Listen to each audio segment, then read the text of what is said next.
రామగుండంలో రాత్రి 7:30 ప్రాంతంలో దొంగల బీభత్సం.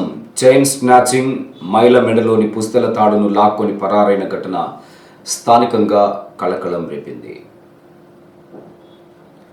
రామగుండం పాత బజార్కు చెందిన కోల కుసుమకుమారి అనే మహిళ రేపు జరగనున్న మహిళా సంఘం గ్రూప్ మీటింగ్కు సంబంధించి తన ఇంటి పక్కింటి వారితో మాట్లాడుతున్నారు.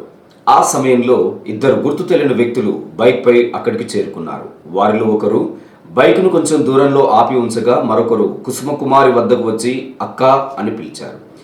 ఆమె వెనక్కి తిరిగి చూసేలోపే సదరు వ్యక్తి ఆమె మెడలోని సుమారు 4 తులాల పుస్తెల తాడును బలంగా లాక్కొని పారిపోయారు.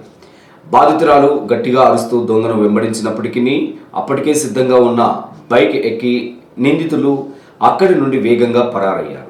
బాధితురాలు వెంటనే స్థానిక ఎస్ఐ గుండెటి సంధ్యారానికి సమాచారం అందించారు. విషయం తెలుసుకున్న రామగుండం ఏసీపీ మడత రమేష్ ఎస్ఐ సంధ్యారాన్తో కలిసి సంఘటన స్థలానికి చేరుకున్నారు. బాధితురాల నుండి వివరాలు సేకరించారు. కేసు నమోదు చేశారు. ప్రస్తుతం పోలీసులు నిందితుల కోసం గాలింపు చర్యలు చేపట్టారు. పరిసర ప్రాంతాల్లోని సీసీటీవీ ఫుటేజీలను పరిశీలిస్తూ దర్యాప్తును ముమ్మరం చేశారు.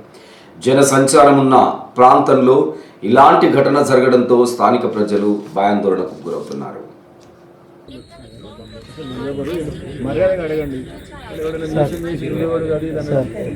నాకు సజెషన్ ఏంటంటే సార్, ఇప్పుడు ఈ బండ్ల మీద పెట్టుకుని తిరిగి అమ్ముతారు చూడండి సార్, వాళ్ళని అంటే వాళ్ళకి కంపల్సరీ వాళ్ళు రిజిస్టర్ చేయండి సార్.